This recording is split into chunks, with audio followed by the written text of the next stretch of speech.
জলের মেশিন আছে কিন্তু জল নেই। দীর্ঘদিন ধরে জলের সংকট নিরসনের জন্য সোমবার কমলপুর পানীয় জল ও স্বাস্থ্য বিধান ডিভিশনে ডেপুটেশন দেন মহকুমার শ্যামরায়ছড়া এডিসি ভিলেজের শ্রীমঙ্গলপাড়া জনজাতিরা।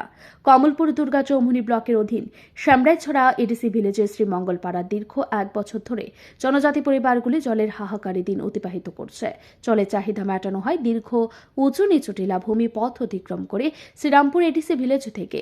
পানীয় জলের দাবি অনুযায়ী ওই এডিসি ভিলেজের শ্রীমঙ্গলপাড়ায় পানীয় জল ও স্বাস্থ্য বিধান দপ্তর থেকে মেশিন বসানো হয়।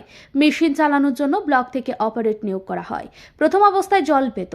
গত 1 বছর ধরে পাড়ার জনজাতিরা জল পায় না বলে জানান এডিসি ভিলেজের শ্রীমঙ্গল পাড়ার জনজাতিরা। মেশিন বিকল হলে অপারেটর আসে না, আবার কোনো কোনো সময় মেশিন সারাই করা হলে অপারেটরের দেখা পাওয়া যায় না।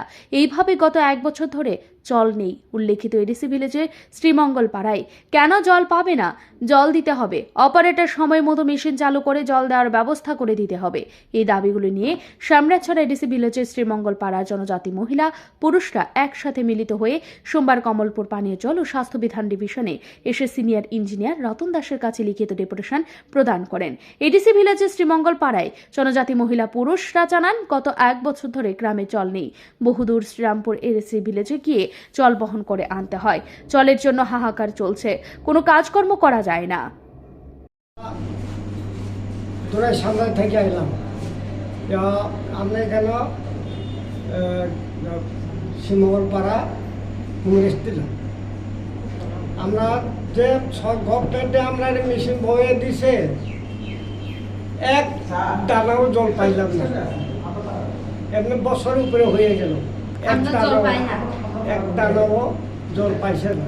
সে কারণে আমরা অফিসে আহ্বান বাধ্য, না হলে আহ্বান না লাগতো না, কিন্তু বাধ্যমূলক কিতা করতাম স্যার, আহ্বান লাগে। 3 দিন 4 দিন মানুষের সান নাই, জলই নাই।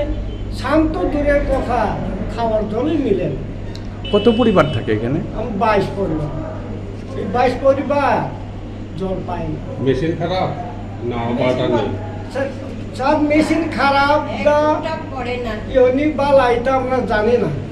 এক কথায় মেশিন বালা খারাপ আমরা জানি না। জলই শুখা মরশুমে পাহাড়ে জনবসতি এলাকাগুলিতে জলসংকট এক প্রকার লেগেই থাকে। বর্তমানে এডিসি কাউন্সিল পরিচালনা করছে তিপ্রা মথা দল, কিন্তু এই দলের এম থেকে শুরু করে প্রায় সকল জনপ্রতিনিধিরা পানীয় জলের এই সংকট দূর করতে এক প্রকার ব্যর্থ হয়েছেন। Video report Riddhi network.